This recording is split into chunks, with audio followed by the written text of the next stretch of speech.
जमीन ठहर जाए, लेकिन जिस जात ने ठहराया वो खुदा दी जात। आसमान भी रब दी जात दी दलील है। देखो कितना बड़ा आसमान, और पूरी कायनात के अंदर आसमान के थल्ले कोई सतून नजर आएगा?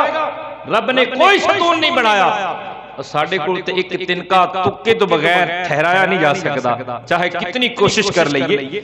लेकिन जिस जात ने इतना बड़ा आसमान बगैर सतूना दे कायम फरमाया, ठहराया, वो सिर्फ मेरे खुदा दी जात ही हो सकता। सिर्फ जमीन व आसमान ही नहीं, बल्कि दोस्तान अजीज रात दिन दा आना जाना भी इस बात का ऐलान कर दे कि रब्बे जुल जलाल दी जात मौजूद है। ए जमीन दे अंदर गुठली दफन कर दियो ना, पूर दियो, ते फिर उहदे विचों पौधा बाहर निकलेगा, कितना नरम नाजुक होंदा है। फिर उस बाद वो तनावर दरख्त बनता है, उन्होंने फल लगते हैं। एक मुर्दा गुठली विचों जिस जात ने इतना बड़ा पौधा बनाया फिर फल फूल लगाए, वो सिर्फ खुदा ही हो सकता है। ईमान दसो, आसमान दे इस फिजा दे अंदर कितने बड़े बादल होंदे, कितने तकड़े तकड़े बादल, और उन्हां दे अंदर करोड़ां टन पानी होंदा है, कोई शुमार ही कोई नहीं। पर इन्हां बादलां नूं जिहड़ी जात चलावण वाली, इन्हां दे थल्ले कदे पैर नजर आए नहीं किसे नूं? पैर कोई नहीं इन्हां दे थल्ले। लेकिन इन्हां बादलां नूं कोई मशरक दी लै जांदा है, कदी मगरब जांदे ने, कदी शमाल, कदी जनूब, ते पता लगदा है इन्हां नूं चलावण वाली जात रब्बे जुल जलाल। और मेरी सरकार दे गुलामों, देखो ना, गंदम दा दाना जमीन दे अंदर बो दिता जाए, तो जदों वो जमीन दा सीना फाड़ के, जमीन कितनी हार्ड ते सख्त होंदी, और गंदम दा दाना जदों बाहर निकलदा है ना, वो छोटा जिहा एक छोटा जिहा पौधा बनदा है, ते कितना को मजबूत होंदा है। अगर उनदे ते हल्का जिहा मसल दिता जाए तो खत्म हो जाएगा। लेकिन देखो जेड़ी जमीन दा सीना फाड़ के इतना नरम दाना बाहर कट सकती पौधे की शक्ल दे अंदर, और सिर्फ मेरे खुदा दी जात। चलो जिंदा है मुर्गी, मुर्गी चों अंडा निकलदा है, अंडा जिंदा है या मुर्दा? अंडा ते मुर्दा है ना, अगर उसने तोड़ दिता जाए तो बात खत्म हो जाएगी। लेकिन उस मुर्दा दे विचों जेड़ी जात जिंदा पैदा कर सकती है, वो सिर्फ रब्बे जुल जलाल ही हो सकती है। दोस्तान यानी पता चलिया इस जहाने कायनात दे अंदर रब्बे जुल जलाल ने अपनी जात दियां बेशुमार दलीलां बनाईयां।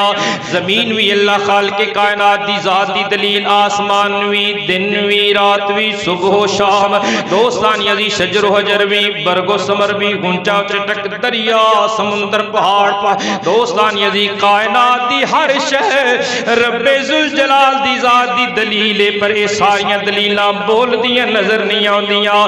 जमीन कदे बोल के ऐलान कोई नहीं करती कि मैनू रब्बे कायनात ने बनाया। आसमान कदे नहीं बोलिया कि मैनू बगैर सतूना दे अल्लाह ने ठहराया। अंडा कदे नहीं बोलिया कि मेरे विचों जिंदा बच्चा रब ने पैदा फरमाया। दरख्त भी नहीं बोल दे, पहाड़ भी नहीं बोल दे। पता लगदा है दलाइल जरूर ने, मगर दलाइल सामत ने ना तक कोई नहीं, यानी चुप दलीला ने, ना कोल ज़बान कोई नहीं। मदीने दा ताजदार इस जहाने कायनात दे अंदर दलील सामत बन के नहीं, बल्कि मुंह बोल दी दलील बन के आया है। हुजूर दी जात इस जहाने यानी हर शय में दसी है। ये चंद मिसालां पेश कीतियां, ते ये मिसालां इस वास्ते दसियां ने कि इन्हां चों कदे ये आवाज ते नहीं ना आई कि ये दसन के सानू रब ने पैदा फरमाया है, क्योंकि इन्हां कोल ज़बान कोई नहीं। ये दलाइल सामत ने, यानी चुप दलीलां ने। ते कमली वाला दलील सामत बन के नहीं आया, दलील नातिक बन के आया है, यानी मुंह बोल दी दलील। और भी याद रखो, सिर्फ मेरा आका करीम अलैहिस्सलातु व तस्लीम ही मुंह बोल दी दलील नहीं, बल्कि मेरा ईमान और विजदान कहता है, मेरा कीता है कि जिस दलील सामत नूं मेरे मुस्तफा नाल निस्बत होगी, अल्लाह उन्नू भी ज़बान अता फरमा दे।